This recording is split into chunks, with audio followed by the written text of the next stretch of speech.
Assalamualaikum warahmatullahi wabarakatuh. Bismillahirrahmanirrahim. Alhamdulillahi rabbil alamin. Wa bihi nasta'inu ala umuri dunya waddin. Wassalatu wassalamu ala sayyidil mursalin Sayyidina Muhammadin wa ala alihi wa sahbihi wa siril asrar وترياك الأغيار ومفتح باب اليسار سيدنا محمد المختار وآله الأطهر وأصحابه الأخيار عدد نعم الله وإقداره. Yang saya hormati, yang saya muliakan, ayahanda dan ibunda dari Umi Widya, yang mudah-mudahan Allah panjangkan umurnya dalam badan sehat wal afiat, sehingga dapat menyaksikan kesuksesan daripada keluarga dan anak cucunya. Al-Habib Muhammad Al-Mukhtar, Al-Habib Muhsin Habib Husin Al-Hamid, Bapak Ari, dan segenap jamaah yang mudah-mudahan pertemuan kita pada hari ini senantiasa mendapat rahmat dan ridhonya Allah. Wabil khusus kepada Al-Mukarram Al-Muhtaram Al-Ustaz Aba Irwan Sa'asadullah beserta Umi Widya, mudah-mudahan diberikan keistiqomahan yang kuat sehingga dapat berdakwah di kawasan Kalimantan, sehingga dakwanya sampai kepada Nabi Muhammad SAW. Hadirin yang saya hormati, pertemuan kita pada hari ini tidak lain pertemuan yang mulia. Pertama, kita silaturahim. Kedua, kita saling mengajak dan saling mengingatkan agar kita di sisa umur ini untuk lebih dekat kepada Allah. Dekat kepada Allah ini jalannya banyak. Ada yang lewat sholat 5 waktu, ada yang lewat puasa di bulan Ramadan, ada yang lewat pengeluaran zakat dan sedekah, ada yang lewat umrah dan haji. Sebab di antara rukun Islam yang kelima, yaitu haji, itu dikatakan oleh Nabi SAW, Innallaha ja'alal hajj tasyidan bid-din. Sesungguhnya Allah Ta'ala menciptakan ibadah haji tidak lain untuk mengokohkan agama. Artinya orang kalau sudah menunaikan ibadah haji, berarti pondasinya sangat kuat, tidak bisa goyah, tidak bisa dipengaruhi oleh apapun yang menyebabkan kita menjadi kufur. Na'udzubillah. Kita tidak bisa dipengaruhi sehingga kita kembali kepada maksiat. Kita tidak bisa dipengaruhi sampai kembali kepada orang-orang yang tidak baik. Setelah kita haji, kita lebih tetap ingat dan kokoh serta bersikap istiqomah di jalan Nabi Muhammad SAW. Sebab saya ingat di dalam ucapan seorang yang bernama Al-Imam Ahmad bin Asim radhiyallahu anhu. Beliau mengatakan ahsul asli fi ma baqiya yaghfiru laka ma madha. Beliau mengatakan tolong perbaiki sisa-sisa umurmu. Sisa umur kita di usia berapa? Di usia 40 tahun ke atas. Jadi kalau sudah usia 40 tahun ke atas, 41-nya, 42-nya sampai seterusnya itu sisa. Kenapa? Setiap orang yang umur 40 itu kepalanya diikuti oleh malaikat yang mencabut nyawa. Namanya malaikat Israel. Di mana saja kita berjalan, itu Israel mengikuti kita di usia 40 tahun. Makanya dalam usia 40 tahun atau usia yang dikatakan sisa daripada umur, kalau kita mau berbuat baik, Allah ampuni dosa kita. Dan Allah Ta'ala akan hapus semua kesalahan kita, termasuk aib-aib kita dihapus oleh Allah Ta'ala. Dan nanti Allah Ta'ala akan luruskan perjalanan kita sampai pada akhir hayat kita. Saudara-saudara hadirin, kita manusia diciptakan oleh Allah pasti ada tujuan. Tidak mungkin Allah menciptakan kita tidak ada tujuan. Sebagaimana difirmankan oleh Allah Ta'ala dalam Al-Quran, wa ma khalaqtul jinna wal insa illa liya'budun. Kami Allah tidak ciptakan jin dan manusia kecuali untuk ibadah. Kita boleh cari duit, tapi niatin untuk ibadah. Kita boleh usaha niatin untuk ibadah. Sampai makan pun yang hukumnya mubah bisa jadi ibadah, tergantung niat. Kita makan bismillahirrahmanirrahim, gak pasang niat, gak dapat pahala. Tapi kalau niat, ya Allah, saya niat makan supaya badan saya sehat untuk ibadah kepadamu. Setiap satu butir itu dihitung pahala. Kalau satu piring berapa butir? Tinggal kita hitung.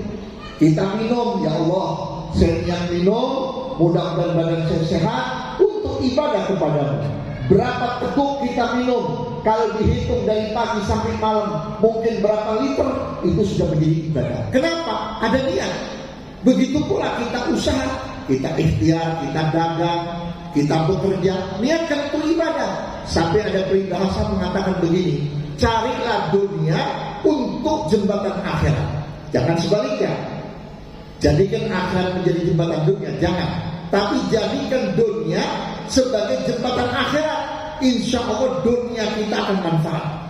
Ada orang diberi dunia oleh Allah, harta kekayaan, tetapi kok gak bisa nikmat, tapi kok gak bisa senang, gak bisa bahagia, karena gak pasang niat, gak menaruh niat. Tapi kalau dia niat, ya Allah, mudah-mudahan uang ini bisa menjadi jalannya saya beribadah kepada Allah. Kita punya uang 10 juta, kita simpan di lemari, tapi kalau kita kasih niat, satu, uangnya berkah, kedua, Allah berikan pahala lebih besar dari jumlah uang tersebut. Kenapa? Karena kita niat. Maka oleh karena itulah Allah Ta'ala jadikan kita sebagai manusia, sebagai makhluknya, tidak lain untuk beribadah kepada Allah. Dalam ayat yang lain pun Allah sudah menyatakan, wa'bud rabbaka hatta ya'tiyakal yaqin. Sembahlah Allah sampai datang sesuatu yang meyakinkan. Apa yang meyakinkan? Mati. Kita percaya sama mati karena kita sering lihat orang mati, tapi secara pribadi kita belum yakin dalam keadaan kehidupan orang yang sudah mati. Beribu-ribu kali para guru-guru kita berbicara tentang sakitnya orang dicabut nyawa. Masa iya sih? Saya sering melihat orang yang mati biasa-biasa aja. Kalau memang sakit pasti dia teriak-teriak. Memang ini dirahasiakan oleh Allah Ta'ala supaya manusia nanti akan merasakan. Sehingga banyak pendapat-pendapat orang yang percaya dengan kehidupan setelah mati. Sehingga turun firman Allah, wa'bud rabbaka hatta ya'tiyakal yaqin. Sembahlah Tuhanmu Allah sampai engkau menghadapi sesuatu yang meyakinkan. Kalau kita sudah dicabut nyawa kita sendiri akan merasakan sakitnya. Tadi malam sudah saya sampaikan ketika acara Maulid dan Isra wal Mi'raj, bagaimana Nabi Muhammad ketika ditarik rohnya sampai berteriak gak kuat, sampai minta kepada malaikat Israel berhenti, jangan sampai diteruskan, saya gak kuat merasakan perih dan sakitnya. Itu Nabi Muhammad. Apa kata malaikat Jibril di sebelah Nabi Muhammad? Ya Habibur Rahman, wahai kekasih Allah yang maha penyayang, ini yang paling pelan, ini yang paling ringan, ini yang paling halus. Kaget Rasulullah, kalau yang paling pelan saya gak kuat, yang paling ringan saya tak kuat. Dan ini tidak pernah diberikan rasa seperti ini untuk Nabi dan Rasul yang lain yang Muhammad, kecuali kepada engkau. Nabi aja gak kuat dengan ringannya dicabut nyawanya. Sampai Nabi pada waktu itu saking sakitnya, udah biarin sakit gak apa-apa, saya akan terima, saya akan rasakan. Yang penting satu, ya Allah, satukan rasa sakitnya umatku ketika dicabut nyawa, biar aku yang nanggungnya, ya Allah. Artinya apa? Ibu, bapak, dan saudara ada di dalam hatinya Nabi Muhammad. Walaupun kita kurang cinta kepada Nabi Muhammad, walaupun kita kurang sayang kepada Rasulullah, walaupun kita kurang perhatian kepada Nabi Muhammad, dari mulai Nabi diutus sampai hari ini, sampai detik ini, perhatian Nabi Muhammad kepada kita tidak pernah hilang begitu saja. Kenapa? Karena Nabi Muhammad kepengen kita menjadi mulia di hadapan Allah, kita menjadi orang yang terbaik di hadapan Allah, dan kita menjadi orang yang mendapatkan syafaatnya nanti di yaumul qiyamah. Saudara-saudara hadirin yang saya hormati, sehingga orang harus yakin dengan kematian. Maka oleh karena itulah salah satu cara untuk kita membuktikan bahwa kita suatu saat akan mati, kita jangan lengah dan jangan kita buang waktu atau kita sia-siakan waktu kita untuk ibadah kepada Allah Subhanahu wa taala. Kemarin ketika saya sampai di bandara, saya dijemput oleh Bapak Ari dan Ibu Umi Widya, Abah Ustaz Ablong. Saya cerita-cerita di mobil sama beliau. Bapak Ari mengadakan ini, Ibu Widya mengadakan ini jalur dakwah. Ngajak orang, beritahu kepada orang bahwa selama ini kita sholat berapa tahun mustaqbilal kiblah, tapi nggak tahu kiblatnya yang mana. Ka'bah itu kayak apa kita nggak tahu. Alhamdulillah lewat umroh dan haji kita bisa berhadapan langsung dengan Ka'bah. Sekian lama kita jadi umatnya Nabi Muhammad, kita nggak pernah tahu mana kuburannya Nabi Muhammad, di mana Nabi kita dikuburkan. Alhamdulillah lewat haji dan umroh kita bisa berziarah. Di situ orang tidak bisa sombong, Pak. Orang di hadapan Rasulullah nggak bisa sombong, hebat kayak apa, siapapun orangnya, status apapun orangnya, dia tidak akan bisa sombong. Kenapa? Yang ada dalam hatinya, ya Rasulullah, sekian tahun aku jadi umatmu, tapi aku belum jadi umat terbaik ya Rasulullah. Lihatlah aku ya Rasulullah, pandanglah aku ya Rasulullah, supaya saya pulang dari tempat ini ya Rasulullah, saya menjadi orang yang terbaik, menjadi orang yang kau muliakan, menjadi orang yang kau doakan, dan tidak menjadi umat yang mengecewakan. Maka oleh karena itu saudara-saudara, perjalanan haji dan umroh ini insya Allah ya, yang pertama bisa merubah kita menjadi orang baik, menjadi orang yang istiqomah. Sebab dalam perjalanan haji itu banyak yang dibuktikan oleh Allah ya. Makanya tanah suci Mekah Madinah itu ekstra akhirat, ekstranya akhirat.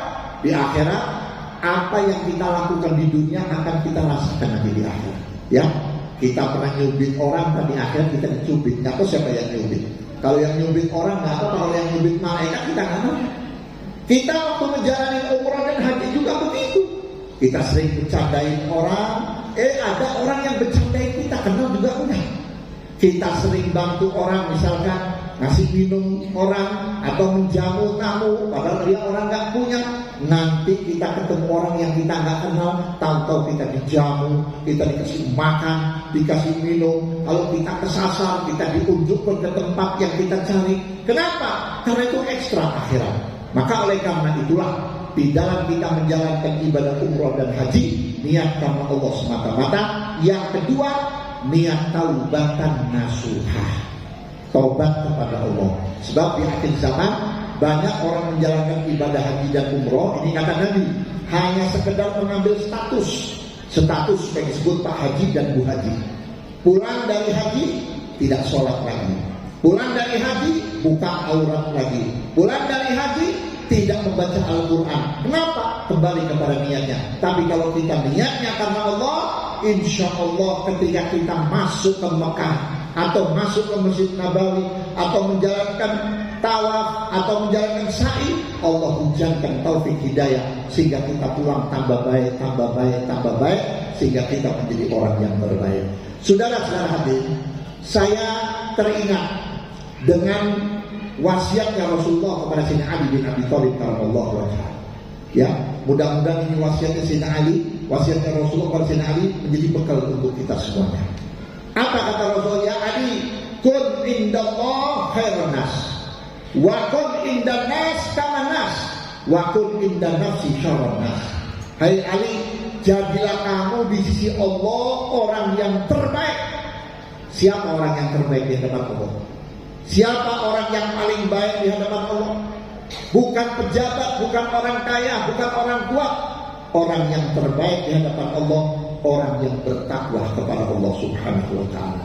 Takwa ini satu kalimat yang mudah ya, yang gampang ditulis, yang gampang diucapkan. Setiap kita hadir acara-acara hari keagamaan, Isra wal Mi'raj, tingkatkan iman takwa. Memperingati Maulid, tingkatkan iman dan takwa. Dengan Ramadan, tingkatkan iman dan takwa. Terus iman takwa, iman takwa, iman takwa. Tapi kita nggak tahu apa dalamnya takwa. Yang disebut orang yang bertakwa, satu, al-khawfu minal jalil. Dia harus memiliki rasa takut sepenuhnya kepada Allah Ta'ala. Orang lebih takut sama CCTV, Pak, daripada takut dengan pengintaian Allah. Ya, kita kalau masuk hotel-hotel yang berbintang itu ada CCTV. Jangan macam-macam. Itu nanti kamu dilihat orang, nanti kamu disensor dan sebagainya. Tapi Allah Ta'ala melihat kita dari mulai kita dari janin sampai kita masuk kubur, orang lihat, baiknya dilihat, salahnya dilihat. Kalau CCTV hanya bisa melihat kita jalan, duduk, berbuat, tapi kalau penglihatan Allah, batin kita dilihat. Hari ini kita kumpul nih, niat kita apa Allah tahu. Niatnya baik Allah lihat, niatnya yang tanah gak enak juga Allah lihat. Mudah-mudahan niat kita semuanya baik insya Allah. Jadi Allah melihat kepada kita. Al-khawfu minal jalil, takut kepada Allah sesungguhnya. Makanya zaman sekarang banyak orang takut kepada atasan, banyak orang takut kepada harta, banyak orang takut kepada keindahan dunia. Kalau ini hancur bagaimana Habib? Kalau saya nggak punya bagaimana Habib? Kalau saya dipecat bagaimana Habib? Orang tersebut adalah bukti orang yang tidak pernah takut kepada Allah. Sebab orang kalau takut kepada Allah, orang itu bakal ditakuti oleh seluruh makhluknya Allah. Sehingga Nabi mengatakan apa? Man khafullah khafu kulli syai'. Siapa orang yang takut kepada Allah, seluruh isinya dunia bakal tunduk dan takut kepada Allah. Saya ingat kakek daripada Habib Ahmad Al-Mundhar, Bismillah Muhammad Abdurrahman Al-Mundhar, bernama Habib Muhammad bin Ahmad Al-Mundhar, ada di Bondowoso. Seorang wali yang tampangnya paling ganteng, cakep. Beliau satu waktu ketika berjalan, dulu belum ada mobil-mobil mewah, paling mewah itu Opel, ya. Waktu berangkat dari Bondowoso ke Surabaya, naik delman, sampai di satu desa, itu daerahnya masih seperti puncak itu, bolak-balik gitu. Itu banyak macan-macan yang lagi tidur-tiduran di tengah jalan. Ini murid-muridnya bilang, ya Habib, bagaimana ini ada macan? Jangan takut. Man khafullah khafu kulli syai'. Siapa yang takut kepada Allah, seluruh makhluk Allah bakal takut. Itu Habib Muhammad turun dari delmannya, datang kepada macan-macan tersebut, ditarik kupingnya. Hei macan, tempatmu bukan di sini. Hei singa, tempatmu bukan di sini. Pulang kamu, kembali ke tempatmu. Ini tempat manusia. Subhanallah, macan dan singa itu nurut, ikut pulang, minggir ke tempat hutan. Dia balik lagi ke hutan. Dan coba kalau kita yang berbuat seperti itu, ditelok kita. Kenapa orang kita nggak takut sama Allah, nggak tunduk sama Allah? Maka oleh karena itu, orang yang bertakwa kepada Allah punya sifat takut sepenuhnya kepada Allah. Jangan takut kepada selain daripada Allah. Sebab selain daripada Allah nggak punya kekuatan. Yang punya kekuatan Allah, yang memberi rezeki kita Allah, yang ngasih makan minum kita Allah, yang memberi penyakit Allah, yang menyembuhkan Allah, yang mengangkat usaha kita Allah, yang memakmurkan usaha kita kepada Allah. Makanya kalau kita sudah merasa usaha kita naik, makmur, banyak bersyukur. Yang kedua, jangan lupa bahwa ini semua hasil daripada pemberian Allah Subhanahu wa Ta'ala. Termasuk saya dakwah dari umur 12 tahun, dari umur 12 tahun, 14 tahun sampai usia saya hampir 60 tahun. Ini pemberian Allah Ta'ala. Saya waktu zaman Pak Harto, bukan saya buka sejarah saya sempat ditangkap, saya ditangkap bukan kriminal, ditangkap karena saya dakwah, dipukul, diinjak. Alhamdulillah Allah panjangkan umur saya sampai detik ini, saya masih hidup dan saya masih berdakwah. Maaf, itu tentara zaman dulu, bukan polisi, tentara yang nangkap saya, kodim dari manapun yang pernah nangkap saya, itu pernah saya temuin. Ada yang di Bali udah tua, ada yang di Bandung udah tua. Saya udah gak kenal Bu, tapi mereka masih kenal. Habib, masih ingat gak sama saya? Siapa? Saya, Bapak ini dulu saya jadi kodim, di sini saya jadi kodim. Oh ya, Bapak sekarang tinggal di mana? Saya tinggal di Bali. Oh, bagaimana keluarga Bapak? Ya Allah Habib, hidup saya sekarang susah. Saya ngontrak di sana, ngontrak di sini. Gak ada masyarakat yang peduli kepada saya. Gak ada orang yang menghiraukan saya. Saya ketemu yang di Bandung juga sama seperti itu. Ketemu yang di tempat yang lain juga sama. Ternyata orang yang waktu kuat, waktu jaya, waktu mampu, tidak bela agama Allah, yaitu agamanya sendiri, agama Islam. Bahkan dia menghadang orang-orang yang mendakwakan agama Islam. Di saat tua dihinakan oleh Allah. Makanya jangan takut. Kalau untuk Allah pasti menang, pasti kuat, asal untuk Allah Subhanahu wa ta'ala. Maka oleh karena itu, insya Allah gerakan umroh dan haji yang dibawa pimpinan Bapak Ari dan Ibu Umi Widya mudah-mudahan menjadi gerakan Allah Ta'ala dan mendapat sokongan bantuan sepenuhnya dari Allah Subhanahu wa ta'ala. Kemudian yang kedua, pesan daripada Rasulullah kepada Sayyidina Ali, wakul indan nas kamanas. Jadilah kamu di tengah-tengah manusia seperti manusia, nggak usah sombong, ya. Kalau kita mau dihormatin orang, kita mau dimuliakan orang, satu resepnya. Apa resepnya? Anggaplah dirimu sama dengan mereka. Jangan kita merasa lebih dari mereka. Kalau kita merasa diri kita sama, tidak punya kelebihan, nanti Allah gerakkan hati manusia akan menghormati kita. Tapi sebaliknya, kalau kita udah sombong, kita udah merasa lebih daripada orang lain, ditutup aurah kita oleh Allah, ditutup kehebatan kita oleh Allah Ta'ala. Walaupun kita siapa, walaupun kita punya ilmu kayak apa, tapi manusia tidak akan melihat kehebatan di antara kita. Yang ketiga, wakun indan nafsi syarranas. Jadilah kamu menurut dirimu orang yang paling jelek. Kalau kita menganggap diri kita paling baik, harus ibadah, ya. Kenapa itu nggak ibadah? Cukup saya tiap malam mesti tahajud. Kenapa itu nggak hadir maulid? Nggak perlu. Saya masih punya amalan yang lain. Saudara-saudara, tidak ada manusia sehebat Rasulullah. Ibadahnya Nabi Muhammad itu ibadah yang terbaik di antara makhluknya Allah, dari Nabi Adam sampai makhluk Allah yang terakhir. Tapi Nabi Muhammad tidak pernah mengatakan, aku sudah cukup dengan amal ibadahku. Malaikat bisa rukuk, bisa sujud, itu karena melihat sujudnya Rasulullah, karena melihat sujud dan rukuknya Nabi Muhammad. Tapi Nabi Muhammad tidak pernah merasa aku sudah cukup. Di mana ada makhluknya Allah, makhluk Allah yang tidak ada dosanya. Semua makhluk Allah punya dosa, punya kesalahan, apalagi manusia. Al-insan makhluk khata' wa nisyan. Cuma Nabi Muhammad yang tidak ada dosanya. Dijaga, difilter, ya, dikontrol, diperhatikan. Jangan sampai Nabi Muhammad berbuat salah, karena Nabi Muhammad ini figur.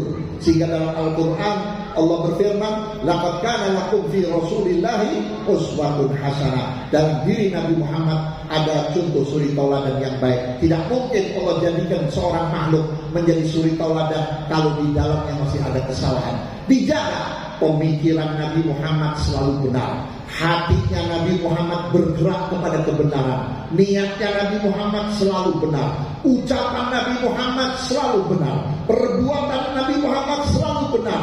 Sehingga tertulis di dalam kitab Maulid Simtudurar, la yaqulu wa la yaf'alu illa ma'rufa. Nabi tidak berbicara, Nabi tidak berbuat kecuali yang baik-baik. Makanya kalau kita mau jadi orang baik, ikuti Nabi Muhammad. Mau jadi orang terpuji, ikuti Nabi Muhammad. Kalau kita sudah gak ikut Nabi Muhammad, kita gak akan jadi orang baik. Sebab yang bisa mengangkat kita jadi orang baik itu bukan orang. Walaupun kita diiklankan, walaupun kita disebarkan si fulan begini, tapi yang membuat orang percaya atau tidak kepada diri kita itu Allah. Kalau kita memang baik, walaupun kita gak dikenal orang, tetap orang akan menganggap kita baik sampai akhir hayat kita. Maka oleh karena itu, kalau kita pengen menjadi orang yang baik, ikuti Nabi Muhammad. Saya kembali kepada pesan Rasulullah kepada Ali. Kalau mau jadi orang yang mulia, salah satunya, jadilah menurut dirimu orang yang paling jelek. Walaupun kita sudah sholat sekian puluh tahun, jangan menganggap sholat kita sudah benar. Walaupun kita sudah bisa baca Quran, bahkan hafal Quran, jangan dianggap bahwa bacaan Quran kita sudah benar. Bacaannya sih benar, hafalannya sih benar, tapi karena ada satu yang kita tidak mengindahkan Al-Quran, cuma bisa baca, bisa menghafal, tapi yang ngamalin, tidak mengamalkan apa yang diperintahkan Allah dalam Quran, dan tidak meninggalkan larangan Allah yang apa yang ada dalam Quran, maka Quran akan sia-sia. Sampai ada sebuah hadis Nabi mengatakan, rubba qari'in yaqra'una al-Quran wal Qur'anu yal'anu. Berapa banyak orang pandai baca Quran, suka baca Quran, rajin baca Quran, tapi Qurannya tidak memberi pahala, tetapi memberi laknat. Kenapa?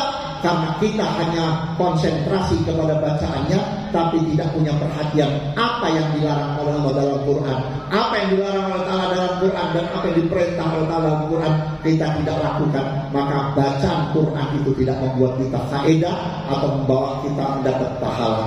Saudara-saudara hadirin yang saya hormati, mudah-mudahan sekelumit daripada apa yang saya sampaikan ini mudah-mudahan manfaat.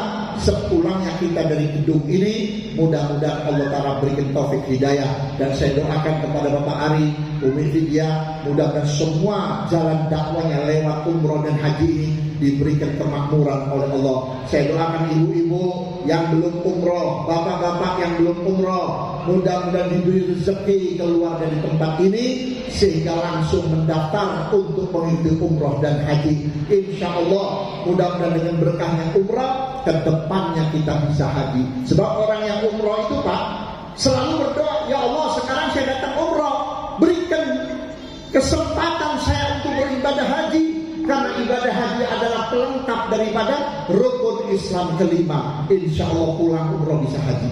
Yakin kepada Allah, jangan ragu, pulang umroh bisa haji. Insya Allah yakin kepada Allah, sebab keyakinan kita kepada Allah menyebabkan sangka baik kita kepada Allah. Kalau kita udah sangka baik kepada Allah, Allah bakal mengabulkan kita bisa jadi haji atau menjadi haja atau bisa umroh atau punya uang untuk ibadah, pasti dikabulkan oleh Allah Ta'ala.